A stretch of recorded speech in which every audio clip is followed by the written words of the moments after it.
Como as pessoas se comportam quando estão na presença de alguém famoso? Você provavelmente já esteve na presença de alguém famoso, já passou, já viu, já conversou, quem sabe até já tirou uma foto junto com uma pessoa famosa. Como é que as pessoas se comportam quando estão na presença de alguém famoso?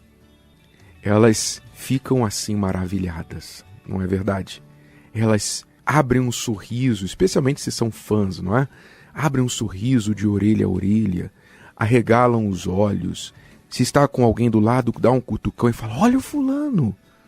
E, se possível, elas têm até a ousadia de ir até a pessoa e pedir uma foto, um autógrafo, dizer: olha, eu admiro o seu trabalho, ou puxa, não acredito no que eu estou vendo e tal, não é? As pessoas ficam maravilhadas.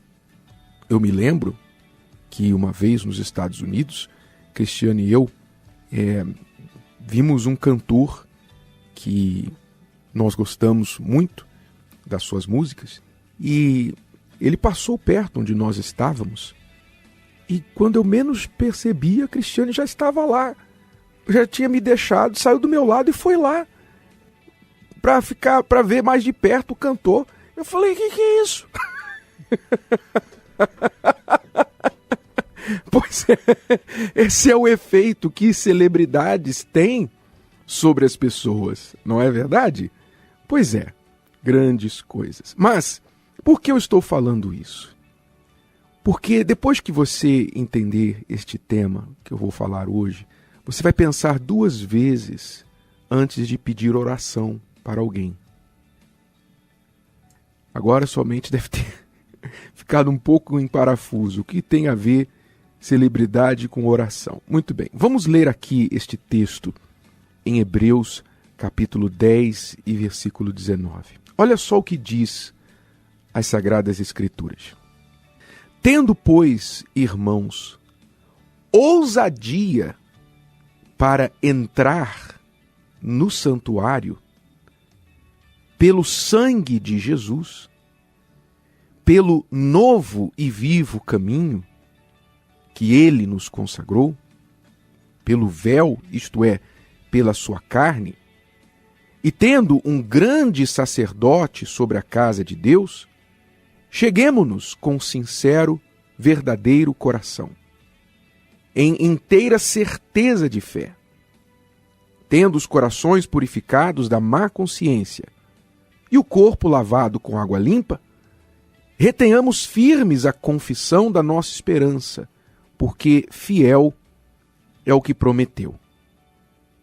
Este texto, de difícil compreensão para quem não está familiarizado com esta linguagem, né, com o que acontecia no tabernáculo, no santuário, lá na época do tabernáculo de Moisés, do templo de Salomão, este texto retrata, em outras palavras, que o que Jesus fez na cruz, quando ele teve a sua carne rasgada, ou seja, como o véu que se rasgou no momento da sua morte na cruz, lá no templo, o véu que era o véu que separava o Santo dos Santos do acesso dos outros sacerdotes e do povo, quando aquele véu se rasgou, o que aconteceu foi que toda a barreira que havia entre as pessoas e Deus foi removida.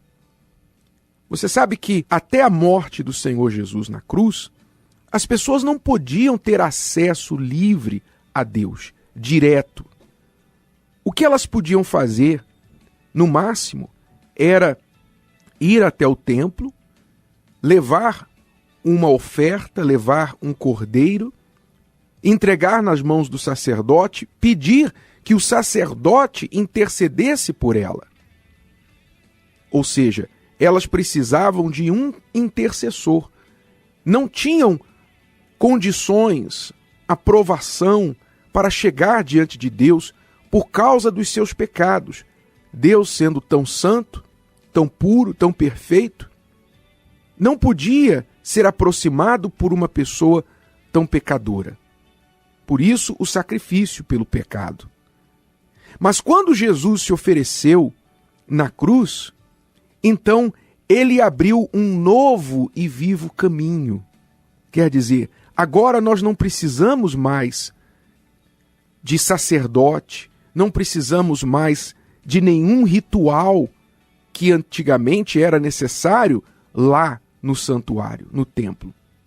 Porque por ele, por este novo e vivo caminho, pela sua carne, isto é, o véu, pelo seu sangue, nós podemos entrar no santuário, ou seja, no mais íntimo, no lugar mais íntimo e mais próximo da presença de Deus, e não somente isso, com ousadia.